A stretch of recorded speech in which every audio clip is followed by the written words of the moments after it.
Selanjutnya, prevalensi penyakit hepatitis B di Indonesia mencapai 7,1% atau sekitar 18 juta kasus.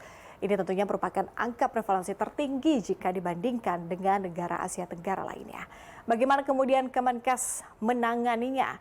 Kita sudah tergabung dengan Kepala Biro Komunikasi dan Pelayanan Publik Kemenkes, ada Bu Siti Nadia Tarmizi. Bu Nadia, terima kasih sudah kembali bergabung di Berita Satu Siang. Berbicara soal prevalensi hepatitis B, Bu, di Indonesia yang tercatat tertinggi di Asia Tenggara. Bagaimana sebetulnya upaya Kemenkes untuk menekan angka ini?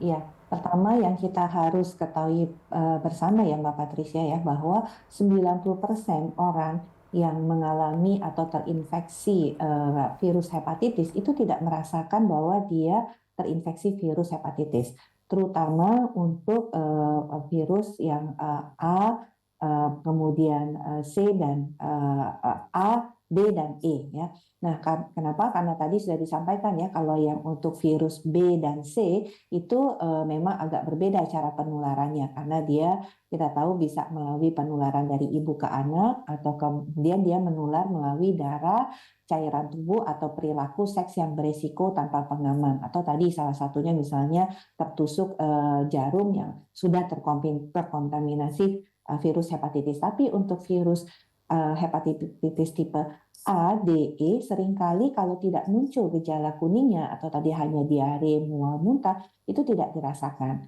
Nah, inilah pentingnya kenapa kemudian kita perlu memberikan perlindungan tambahan, karena tadi hampir tidak merasakan gejalanya.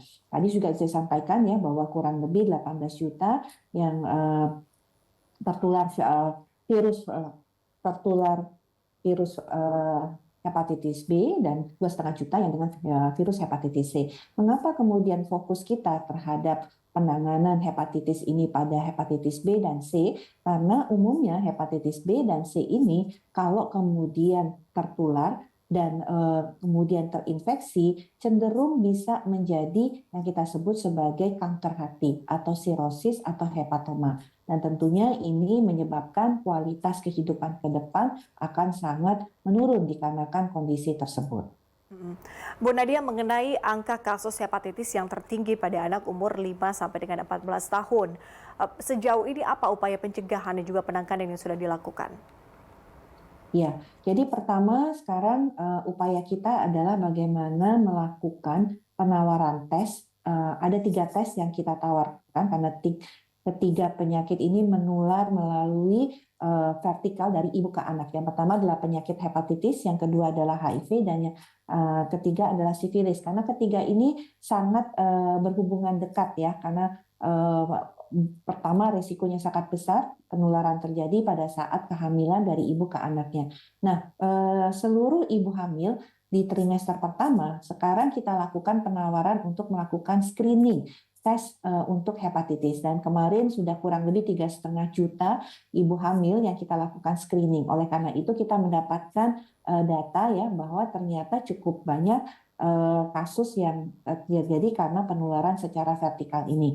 Nah, apa yang kita lakukan? Kalau kita kemudian mendapatkan ibu yang hepatitisnya positif pada saat melakukan tes, kita berikan tentunya pertama profilaksis. Nah, obat pemberian profilaksis inilah yang kemudian menjaga supaya tidak terjadi penurunan penyakit hepatitis tersebut ke anaknya. Yang kedua, kita melakukan juga upaya untuk anak-anak tersebut kita berikan vaksin hepatitis. Oleh karena itu menjadi penting juga program imunisasi nasional kita, pemberian vaksin hepatitis pada usia baru lahir atau HB0 kita sebut, kemudian di bulan pertama atau HB1, kemudian di bulan kedua HB2, dan bulan ketiga HB3 kita sebut, itu diberikan secara lengkap. Jadi kami juga mendorong supaya anak-anak terlindung dari hepatitis B dan C, dan juga nanti kalau dia seorang perempuan nanti akan melahirkan anak juga terlindung dari kemungkinan terinfeksi hepatitis B dan C pada masa kecilnya,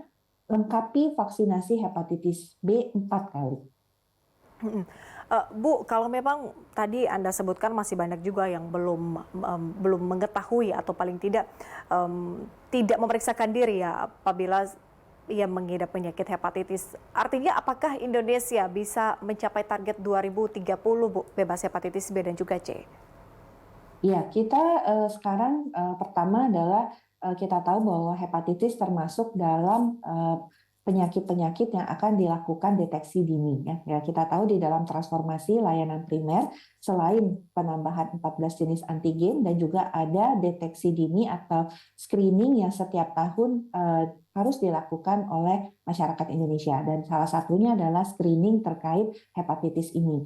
Nah, tentunya kita berharap dengan melakukan screening ini yang tadinya masyarakat ya enggan atau tidak mau melakukan pemeriksaan, ini kita bisa kemudian mengedukasi setelah pemeriksaan kalau kemudian dia positif dan kita bisa berikan pengobatan-pengobatan karena hepatitis C itu sudah ada pengobatannya yang kita sebut sebagai direct anti virus ya dan ini bisa didapatkan juga di rumah sakit rujukan. Jadi kalau ada yang terinfeksi virus hepatitis C itu segera kita lakukan rujukan supaya tadi tidak berkembang menjadi penyakit hati atau sirosis ataupun hepatoma tadi.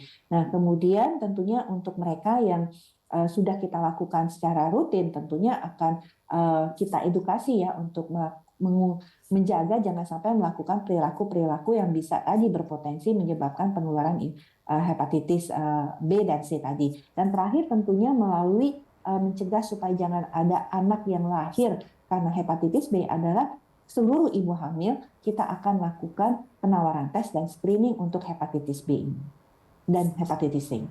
Baik, Kepala Biro Komunikasi dan Pelayanan Publik Kemenkes, Siti Nadia Tarmizi. Terima kasih Bu Nadia sudah berbagi informasi di Berita Satu Siang.